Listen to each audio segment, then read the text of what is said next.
This is Get Uncomfortable, the podcast where we talk race, politics, and so much more with me, Adam Smith. Very few things get people fired up more than the safety of children. This is why the far right has been using our schools as morality battlegrounds for generations. From protecting the Southern way of life to burning books and raging against the myth of grooming by woke leftists, the outrage playbook has worked in America for generations, especially when it applies to our kids. Today, many educators are having to choose between their oath and their career, with more and more choosing to leave their calling in the classroom. Often, those that leave are the very best that our public education system has to offer. This couldn't be more true than with today's guest, the 2022 Kentucky Teacher of the Year, Willie Carver. Willie has spent his entire life dedicated to student success.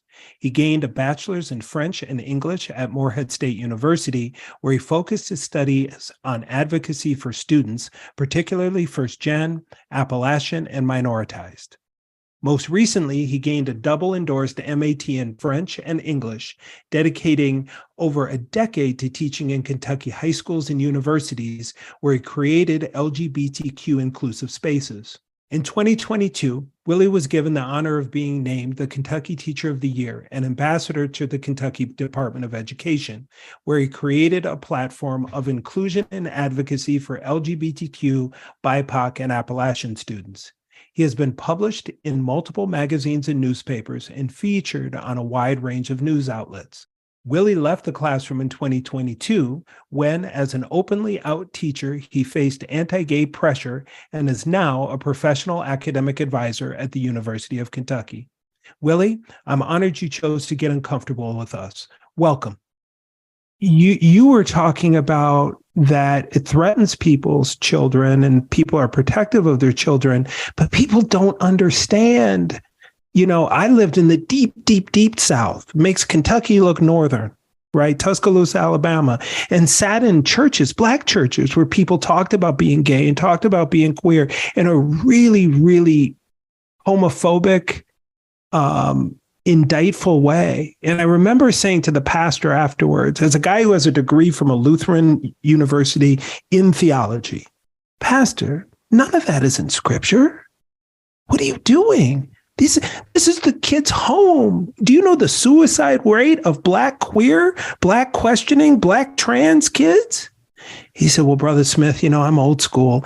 You're going to have what are you doing? Well, and the irony that they think they're old school when they're really pretty new school. That's right. I always say Appalachians think that queerness is a threat to Appalachia, but queerness predates Appalachia. And this intense fear of homophobia is relatively new. It's not as like the church treated it like a lot of other things before. This is how I'm seeing this groomer thing happen. I remember being a kid. I remember hearing, and I think as a queer person, I was much more likely to retain it consciously. But, those were things that were being said in the 80s, that the gay men were out to harm children, et cetera, et cetera. I remember that because I remember thinking, I guess I'm a monster. And it didn't even occur to me at some points that I was even gay because I thought, well, gay is a monster and I don't think I'm a monster, therefore I'm not gay, even if I'm gay. David Sedaris writes about, I don't remember which book it's in, but he writes about being really frustrated. He goes to speak at a college. They put him in a really crappy hotel and he's sitting and feeling sorry for himself in a hotel room. And he decides, okay, I need to change perspective. I need to touch grass. So he walks out of the room and sees a kid trying to pour like 6 coffees, like maybe a 10-year-old boy. And he goes, okay, I'm going to do something good for somebody and stop feeling sorry for myself. So he goes to help him. And then he realizes, shit, I'm an adult man, I'm a gay man, and I'm standing with this kid I don't know. And then he's like, and now I'm walking with him holding coffees. So like he has this entire inner monologue of fear about how people will perceive it. And the story sort of evolves as he follows the boy to the room and then the parents take the coffee and no one cares. but he felt this intense fear that a lot of gay people probably older than 40 feel around kids because they were made to feel that way. Keith Elston, who is the lead legal person for the Kentucky Youth Law Project that I work with, he invented the Kentucky Youth Law Project because he realized older gay men are terrified of children because they're afraid that someone will make this accusation. And so no one ever helps LGBTQ children because no one knows how to. And the people who can speak to them are afraid to speak to them. So I think what's making this resonate with conservatives is somewhere subconsciously, they remember hearing these things as kids. It triggers an old belief. And I think, when we talk about how we see racist tropes, for example, reinvigorated and played out in a seemingly new way, but it's the exact same thing. It's the same trope that somehow a black man is going to harm a white woman, right? We see this played out over and over and over again, and they keep inventing new ways to do it. And this is the new way that they're doing it. And it just so happens that they can attack education with it, which is handy for them because they want to privatize it. Well, and because people will defend their kids at all costs. The mama bears come out, right? We don't want to make my kids feel bad because they hear that Thomas Jefferson wasn't a hero. He was a rapist. Yeah. Right. We don't want to make my kids feel bad because they hear that Thanksgiving isn't real. Yeah. The entire framing of CRT was the same thing. It was this, that somehow white children are going to feel are harmed if we speak truth to the black experience. Well, and that's where the whole Florida project comes in, where you attack AP FM history courses. Well, we know in America, 85 to 90% of people in AP courses are not people of color and are not Appalachian. Yeah. The reality is they're wealthy white kids, and that's the fear. That's the fear, is that we have the scales fall from the eyes of the private school wealthy white kid who then doesn't become a voter for the crazy, right? Yeah. Talk a little bit about, because we talked about, every state, not just Kentucky. And I think people who live in Kentucky feel like, every state is trying to be the new Florida and has these factions. And I was telling a friend of mine, matter of fact, I was telling my mom this the other day, is that it's not going to be free states and non-free states. It's going to be free counties and non-free counties. Because Minneapolis and the Twin Cities Metro is the progressive, but the rest of the state might as well be North Dakota, right? I mean, the views in the rest of the state are basically the same as North and South Dakota views. The reality is this Minneapolis-St. Paul Metro is just so big that it creates some voting blocks. Talk a little bit about why you choose to stay, because you haven't just stayed in Kentucky, you stayed in your rural Kentucky town, right? You didn't move to Lexington, where the university is, where it's bright blue, or Louisville, where it's blue as well. You've stayed in your home community, despite leaving the schools, despite some of the politics there that may not be as open to your same beliefs, or have the legislation where some of that legislation may be even coming out of. I'm glad that we're having this question right now. I just came out of a meeting with an organization that I work with, and it was a national level meeting. And we had someone from one of the largest, maybe the largest LGBTQ organization that exists at this meeting. And someone asked the question. So I'm one of a handful of rural people in this meeting. I'm specifically there because I'm rural and Southern and queer. And so someone said, how do we help LGBTQ people in Southern, Midwestern, rural places? And this person living in Los Angeles responded by talking to them about how we're going to have some resettlement. We're going to see people leaving these states, and we need to prepare for these people in our communities. And that was the answer. That was it. And I was like, you are so self-centered. And I don't say that in the rudest way possible, but you are so thinking about this from your perspective that you're answering about how you should answer to make your life work better, or how your immediate surroundings. And so I had to leave that meeting actually to come here, but I left them with a page of text that I left in the chat saying, like, here's what we need. You need to support ground ground level organizations in these places. You need to actually seek them out. You need to give them support, including financial support, because not everyone's going to be able to afford to leave. There's going to be 5 people who leave and 95 who stay. So in part, it's because no one else seems to be doing this work, and someone has to do it. But I think the other part is what I see is people who are doing this work in such beautiful and loving ways where I am that it inspires me more. I could sit in a room with people using buzzwords and talking about theoretical displaced Southerners, or I could be planning a 3-day drag show in my own town that gives money for books, or I could work with people with creative solutions. I feel like what I'm finding is that the people here who want to change things because they see the immediacy of the call are thinking in more interesting, imaginative, and inspiring ways. And frankly, that's just something I want to be a part of. So a good example, my former students won a $10,000 grant, and they actually earmarked $4,000 for books with Black, Indigenous, people of color, and LGBTQ characters, because they said we really don't have those. We have a smattering of books, and it's mostly straight and white. And they did a video entry for it. It was really beautiful, and they won. So they had $4,000 in books coming. When I left the school, I knew I can't give the school the money or they will spend it on football. So I had the money parked in a nonprofit who agreed to let me manage it, and they would hold it. And I actually worked with the state library lead to curate an appropriate young adult list of books with Black and queer characters. And we sent the book to the school district, or the list, and said, you may change any title you want if you'll just give us some time. Let us know if any of these don't work for you. We'll replace them. They rejected all of them. Every single book. And because I'm here where I am, I immediately called one person who runs an art center who said, oh, honey, we're going to make a rainbow library then. And so I called someone else who owns a local bookstore, Coffee Tree Books, and they were like, oh my God, this happened. We want to contribute. We will give you an additional 25% buying power for anything you buy for this project. So, that just became a 25% of $4,000 plus $4,000 project. Then we had some well-off people in town who were concerned about poor kids not getting access to the books. So they said, okay, we will make some grants so that if any kid can't physically come, you can mail them for free to their home. It took a matter of days.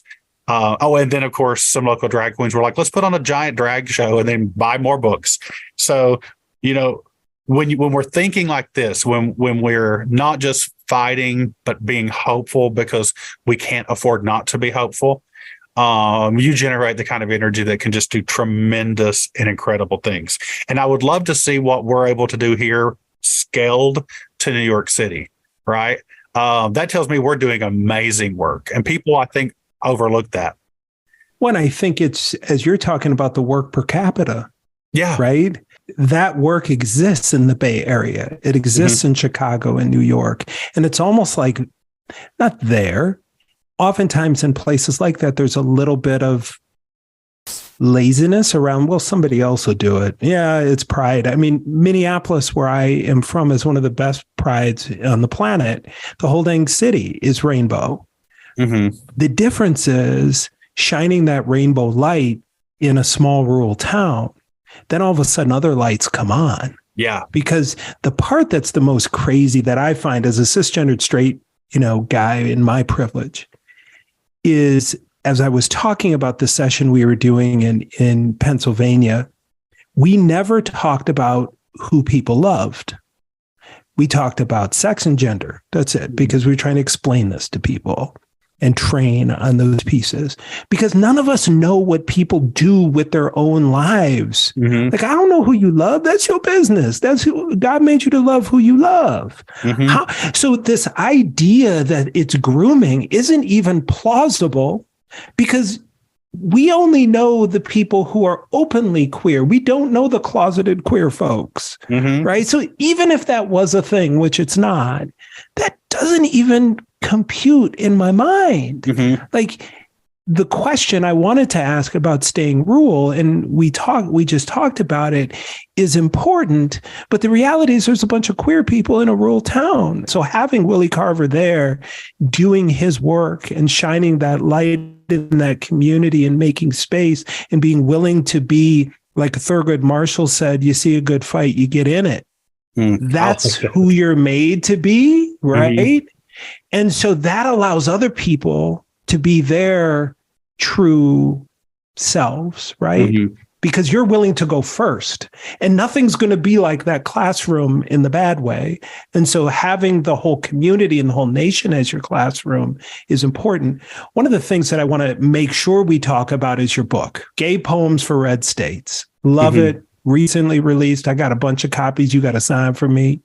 Talk a little bit about how that came to be. You know, writing poems, writing poetry, writing it in the tone that you wrote it, because you wrote it very relatable for somebody who's from a lower income, rural Appalachian area, but you also wrote it being your authentic self. So talk a little bit about how that came to be and some of the reception you've received.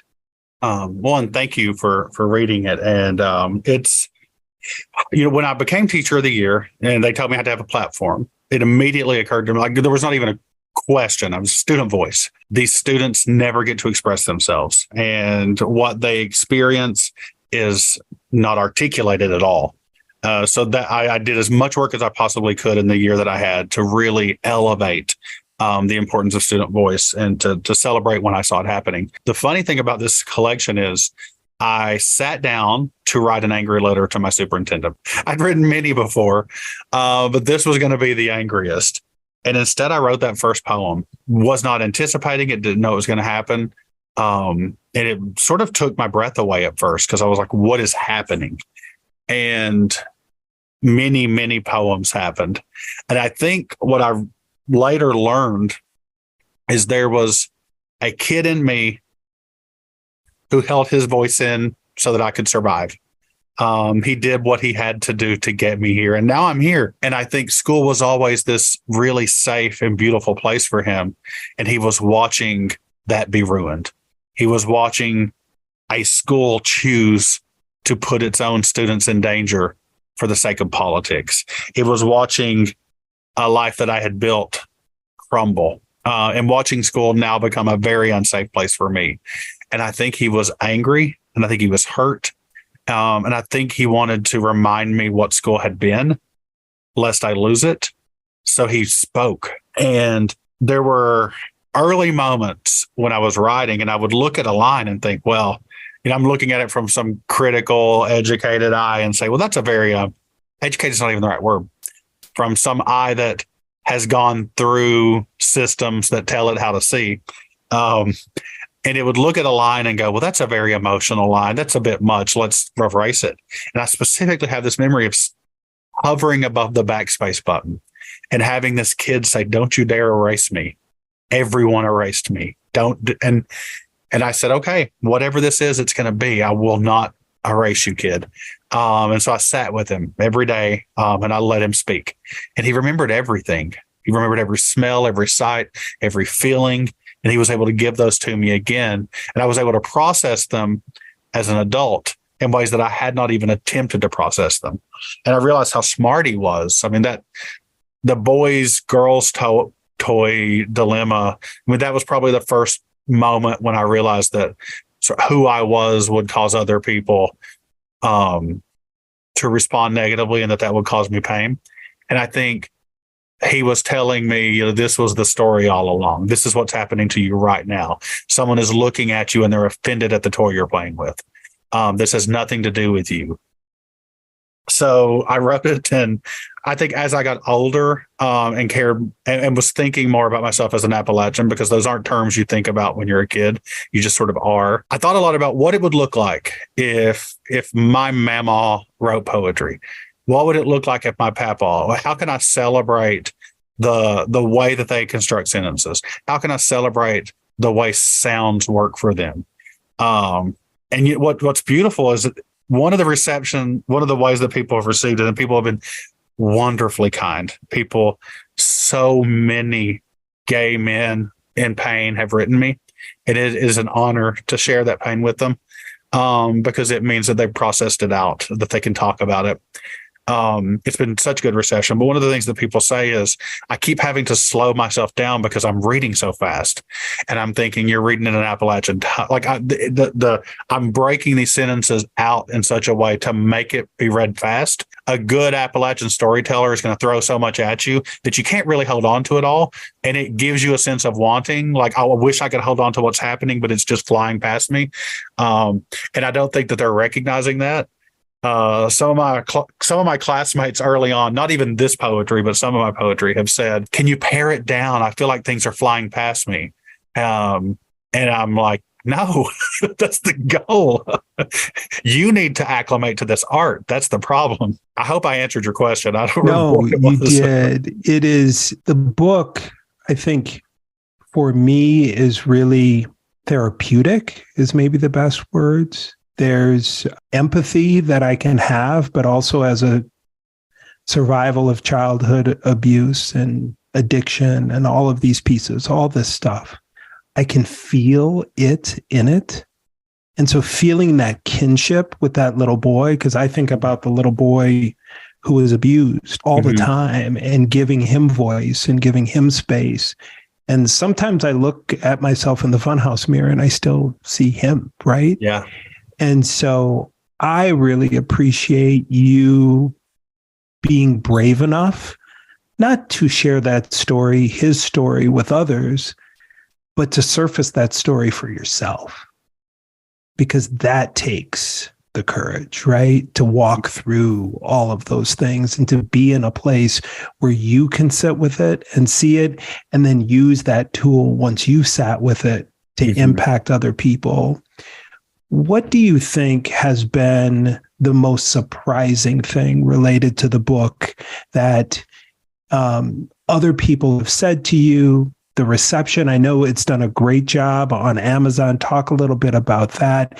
But what are some of the things that you're most surprised by and inspired by in the lives of others? Two answers, I think. One, it's the number of straight women who have responded so emotionally, and their instinct to protect kicks in. And my hope is that they can see this instinct to protect shouldn't be from gay people, but of and around gay people, and especially LGBTQ kids. And if I can get them to extend onto queer kids what they are wanting to extend onto this young queer version of me, then I will have done the work I hope to do. When, I love to think about this idea, I'm big and strong, and I'm not really afraid of human beings anymore. Not in my life. I've experienced too much with them. I recognize the dangers, but I'm not afraid of them, if that distinction's clear. And I was the flip side of that was my mom. I was not expecting her.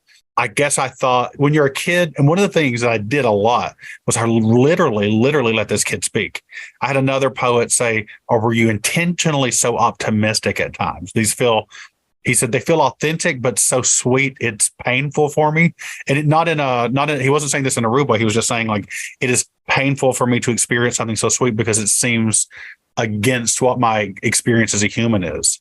But I recognize it as real. And I said, when I think about cornmeal and water pancakes, for example, I was not trying to paint some, happy, perfect, bucolic experience. What I know I was painting was the lived experience of that little boy. That little boy didn't understand the socioeconomics of Appalachian poverty. He didn't understand why kids in Cincinnati lived in $200,000 homes and he didn't have electricity. He understood none of that. He understood that his mom was magical and she could turn 2 ingredients into pancakes. That was his lived experience. It is realistically him. And when people can empathize with him, they're empathizing with queer kids. And that's the thing we dare not say. That is the aspect of LGBTQ rights that people are most uncomfortable with, because even good liberal people, they think of us on sexual terms. That's how they know me. That's how they see a queer person. But my queerness is so much more than that, and their straightness is so much more than that. And we have to start making those circles bigger. Well, and one of the things that to leave our conversation that I think I was so inspired by is you talking about how not only is the book one of the top LGBTQ writings on Amazon, but LGBTQ parenting, right? I mean, that's that ministry walk. That's that making space for kids. That means that parents of queer kids or questioning kids are saying, you know what, I need to read this because maybe it will help ground me with that little boy so that some of the struggles that little boy had aren't the same ones my little boy or girl have. And some of the victories I can find ways to repeat. Yeah. And, some of those, one of the sayings that queer people have is mothers are always the first and the last to know. They pick up on it really quickly. But what they say in their head is, well, this is not a queer person. This is my child. And they have this limited vision of what a queer person is. And then they can justify their child just by saying, well, my child just likes to paint his nails and he just likes being, frilly, or she just likes playing in trees. But what they're really saying is, somewhere in the back of their mind, a queer person is a sexual person, and my child is my child. And I'm, if they can process more quickly that your child is not a sexual person in the way that we mean, and your child is your child, and your child is queer. If we can get them there, then we've done all kinds of good work. It's humanity, man. Yeah. Willie, thank you for taking the time. For anyone who will put in the show notes a link to Willie's webpage as well as to his book, Gay Poems for Red States. Willie Carver, thank you so much for not only your work, but sharing your heart, being patient with the world, being patient with us, but having a commitment as an educator, whether it's educating individual people or groups of people, and really being a space maker. Thank you so much for taking the time to join us today. Thank you for making this space for me. I appreciate it. Thank you so much for taking time out of your day to listen to this episode of Get Uncomfortable. Get Uncomfortable is produced in partnership between me, Rachel Hansen, and Adam Smith. If you want to hear more from Adam, visit his website, hearadamspeak.com, where you can book him to speak at your organization and hear more about what he has to say about what we talk about here on the show. Now, if you want to support the show itself, there are a variety of ways that you can do that. You can leave us a review anywhere you listen to podcasts, send us an email, or share an episode with a friend. Until next time, stay uncomfortable.